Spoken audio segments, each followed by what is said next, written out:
रायस्तार एक नाम नहीं, एक साया था, पूरे इंडिया का सबसे बड़ा माफिया। उसकी आवाज का मतलब था हुकूमत, और उसकी आंखों में देखना मौत को बुलावा देना था। वो जो कहता वही कानून बन जाता। रेस्टार जब अपनी गाड़ी में निकलता तो ऐसा लगता जैसे कोई तूफान शहर को चीरता निकल गया हो। इंडिया में तो उसके दुश्मन पहले से थे, अब वो दूसरे मुल्कों में भी नफरत की लिस्ट में सबसे ऊपर था। और वहीं से उठ खड़ा हुआ उसका सबसे बड़ा दुश्मन, ब्लैक 444, एक ऐसा शख्स जो सिर्फ खून में यकीन करता था, और अब उसने फैसला कर लिया था रास्टार शम को खत्म करने का। ब्लैक 444 अपनी फौज तैयार कर रहा था। देश विदेश के बड़े बड़े डॉन उसकी गैंग में शामिल हो रहे थे, लेकिन रास्टार नर को हर हरकत की खबर थी। वो कोई आम माफिया नहीं था, वो तो आग से खेलता था। उसने अपने सबसे खास आदमी से कहा, जाओ बारूद ले आओ, बंदूकें भर लो, जंग अब दूर नहीं।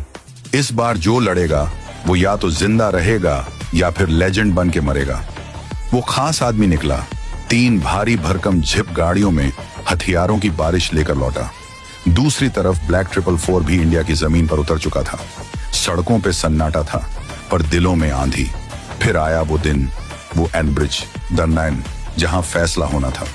रायस्टार अपने साथियों के साथ पहुंचा। सामने पहले से खड़े थे ब्लैक 444 के गुंडे, और फिर जंग छिड़ गई। गोलियों की बौछार, बारूद का तूफान, हर तरफ धुआं था, चीखें, आग, और सिर्फ एक नाम, रेस्टार। जब धुआं छटा, मैदान में सिर्फ खून था और गुंडों की लाशें।